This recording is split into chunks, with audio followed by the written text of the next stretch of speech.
How have we gotten to this point where so many new album releases are overloaded, bloated, and messy? This question came back into my mind after recently listening to Playboi Carti's new album Whole Lotta Red. This album has been fairly polarising. Some people see it as a grand experiment, one that sees Carti pushing his sound in a much more abrasive direction, while others see it as noisy, badly mixed garbage. But one thing many people seem to agree on is that there's too many tracks on the album for it to feel cohesive. There's 24 tracks, with many songs feeling like throwaways or half-finished. While there may be an artistic aim to fracture the album's experimental sound across multiple tracks to make it sound less defined and structured, the trend of releasing albums with a huge amount of tracks has been present for a few years now. Migos' Culture 2, Drake's Scorpion, and now Playboi Carti's Whole Lotta Red. All were albums that were highly anticipated, and yet when they dropped had an overload of tracks and arguably failed to deliver. That's not to say that these albums are terrible. There are certainly great highlights on the three albums I've listed here, but they're undoubtedly filled with a lot of mediocre tracks. But the reasons for these mediocre tracks are often commercial as opposed to artistic.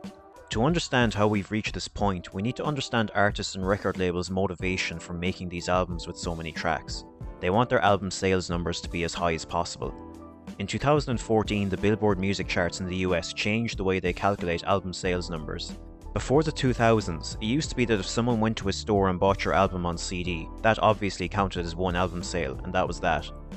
Later on in the 2000s, with the rise of iTunes, digital download sales started to be calculated into album sales figures, and finally in 2014, Billboard started to incorporate streaming numbers into these figures.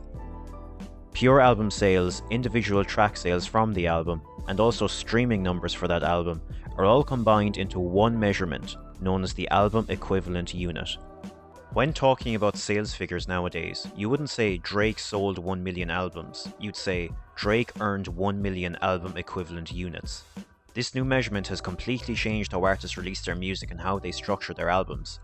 Since streaming is by far the most popular way people listen to their music, then naturally, artists and record labels will focus on the streaming part of the album equivalent unit, rather than pure album sales or individual track sales. There are a number of ways that the rules can be manipulated in order to benefit an artist's streaming numbers, and therefore increasing their album equivalent units. One of the ways this manipulation can be achieved is through releasing an album with a very large track list. Before I explain why this is happening, I want to emphasize that while some people may see this as cheating in some way, I don't think that this is the case. In fact, quite the opposite. I think it's smart to use the tools at your disposal to give yourself the best chance of your music being successful. But just because I don't think that releasing your music in this way is cheating, that doesn't mean that I won't criticize you for doing so when it results in your music being of lower quality. So let's have a look at the streaming rules Billboard has for album sales. 1,250 premium streams equals one album sale. These premium streams would come from people who are paying their $9.99 per month for Spotify or Apple Music or whatever service of their choice. These streams are considered to be worth the most because people who are paying for the service contribute the most money. 3,750 free ad-supported streams equals one album sale.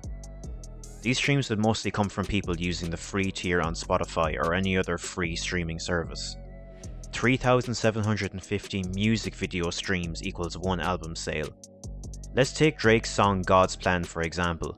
For every 3,750 streams that song gets on YouTube, it would count as one album sale for Scorpion, because God's Plan is on Scorpion's track list. As you might have guessed, these rules don't mean that the whole album has to be streamed 1,250 times to count as one album sale. Every time one song on the album is streamed one time, this would count as one stream towards the 1,250 that you need. On top of this, for a stream on a song to actually be counted, the person streaming the song must listen to it for at least 30 seconds. If they listen to it for less than 30 seconds and then skip to the next song, then that won't count as a stream. An album could have 30 tracks on it, but all it takes is for one song on it to be streamed 1,250 times, and that would count as one album sale, towards your album equivalent units. Naturally, your objective is to rack up as many streams as you possibly can across all platforms so that your album equivalent units will be higher. One of the ways artists do this is through releasing albums with a lot of songs on them. If someone was to listen to an album with 15 tracks on it one time in full, they'd have contributed 15 streams towards the 1,250 you need for a full sale. But if someone listened to an album with 30 tracks on it one time in full, they've now contributed 30 streams towards the 1,250. Even though the person has only listened to one album in both instances, they've contributed a lot more towards the album's sales figures in the second example. The first major indicator that the longer album trend was becoming obnoxious was in October 2017, when Chris Brown released his album Heartbreak on a Full Moon. This album has 45 tracks on it and is over 2.5 hours long. As if it wasn't obvious already that this album was created with the intention of accumulating an insane amount of streams, instructions were actually posted on Chris Brown's Instagram account, explaining to his fans how to listen to the album in ways that would maximize his album sales. He asked his fans to buy it on iTunes and tweet/Instagram the link and a screenshot of your receipt. Then further down the post he actually says, "Do not listen to the album on iTunes, it does nothing for Chris's album sales/streams." This is because once someone has bought the album on iTunes, even though that purchase counts as a sale, once they start listening to it on iTunes, those listens wouldn't count as streams. You only buy albums on iTunes, you don't stream them there. Not only does he want his fans to spend their money buying his album and not listen to the copy they've just bought, instead, as we can see further down in the post, he says, "I suggest everyone makes a 30-day free account and just streams multiple times and leave the album on repeat." Now it could be that this was just a scheme by his PR and marketing team and Chris actually had no hand in this, but still, it's pretty strange. Like I said earlier in the video, I don't think that this tactic is cheating as such, but we should criticize artists for doing this when it affects the quality of their work. How do we even go about evaluating and critiquing a body of work that was so clearly created for the sole purpose of chart manipulation? I listened to all 45 songs on this album back when it came out, all 158 minutes. There were certainly a few songs I enjoyed and went back to, but also dozens that I will never listen to again, and I'm sure many others feel the same. Who on earth is going to put on all 45 songs and sit through the whole thing, enjoying all 45 tracks? Unfortunately, this was only the start. In 2018, this trend began to permeate throughout the industry, starting with Migos Culture 2 in January of that year. There was a lot of hype around Culture 2. Migos were a cultural force in hip-hop by this point, and hugely influential. Culture 1 was also a great album that's arguably a classic. It was also very concise and cohesive at 13 tracks, and less than an hour in length. Culture 2 dropped and it had 24 tracks and ran for 106 minutes. You can probably see where this is going. The general consensus at the time among fans and critics was that there were some great songs, but you had to sift through a lot of mediocre tracks to get to them. Music is of course subjective, but the difference between Culture 1 and Culture 2 in consistency and quality is staggering. Much of the album sounded like it had just been churned out in order to pad the tracklist with filler. While Culture 1 felt rich, precise and polished, Culture 2 often sounded generic and ordinary. DJ Durrell, who is Migos' DJ and executive producer, actually said in an interview that the group didn't spend much time making each song. "We'll do one song in 20 minutes, he said. If they really want to take their time on it, they'll take 40 or 45 minutes, no more. This isn't to say that you have to spend loads of time making music for it to be good. Some of the best music of all time was made over a very short time frame."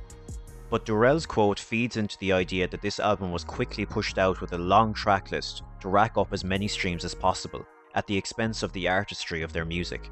And it seems to have worked. Culture 2 earned 199,000 album equivalent units in its first week, up from Culture 1's 131,000. 2018 was a strange year in hip-hop and music as a whole. Some artists released short albums in the hope their fans would stream their album over and over again, while others were releasing very long albums in the hope it would translate to more streams. There was a lot of experimentation going on with album structures to see what would work well commercially.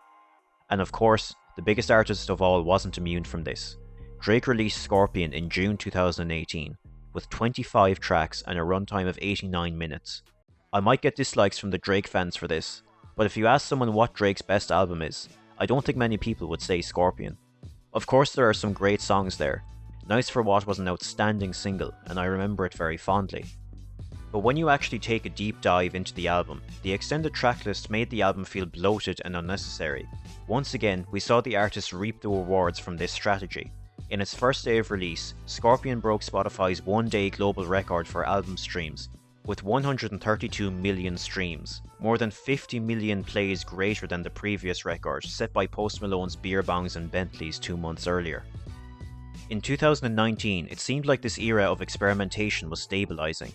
There weren't many mainstream albums that were overly short or overly long that I can remember from that time. Tyler the Creator gave us Igor, Billie Eilish was shaking things up with her debut album.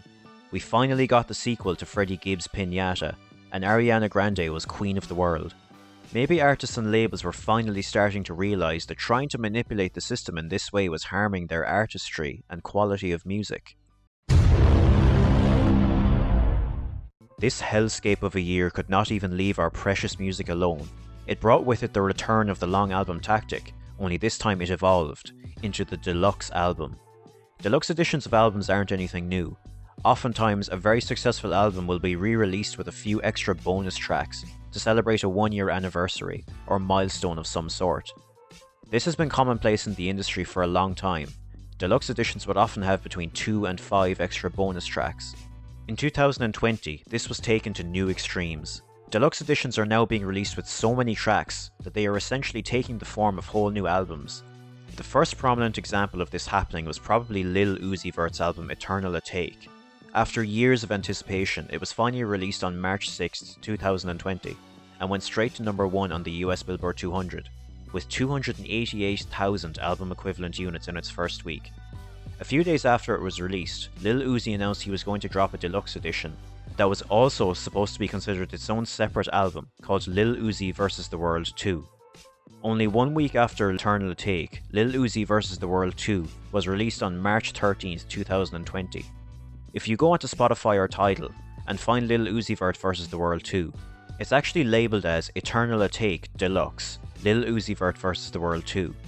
This deluxe edition has 2 parts.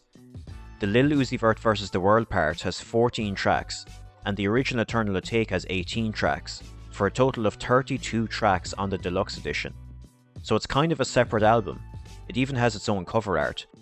But also it's not really a separate album, because it's still a part of Eternal A Take. This is quite unusual and could be confusing for the average listener. So why was the deluxe edition released in this way? When you release a deluxe edition of your album, the sales figures for the deluxe edition still count towards the original version's sales figures, so all the streams for this Eternal A Take deluxe edition will be combined with the original Eternal A Take streams to provide an overall sales figure. So in its first sales week, Eternal A Take got 288,000 album equivalent units. In its second sales week, it accumulated 247,000 album equivalent units and maintained its number 1 status in the charts. That's only a 14% drop from the previous week. This small drop would be considered very unusual. Normally artists can have very large opening weeks, and then drop off very sharply in their second and third weeks. Seeing a sales figure drop of 50% or more from your first week to your second week is very common. It's clear to see that releasing this giant deluxe edition, that's basically 2 albums, had a huge impact on Eternal A Take's figures, and helped it to maintain a very strong second week. This is very misleading though. We have no idea how much of that 247,000 in the second week can be attributed to Lil Uzi vs. the World 2, and how much can be attributed to the original Eternal A Take track list. That's why these giant deluxe editions of albums are starting to become more and more common. It's an easy way for you to maintain your momentum on the charts and inflate your sales figures. Just stream those extra tracks, and your album equivalent units will go up. It's almost becoming a game for artists and record labels, trying to see how they can structure and release their music in the most commercially optimal way. Lil Uzi hasn't been the only one to do this. Lil Wayne, Lil Baby, Pop Smoke's posthumous album, and even Eminem did this recently with Music to Be Murdered by Side B. Typically, the tracks on these deluxe editions are throwaways that didn't make the main album.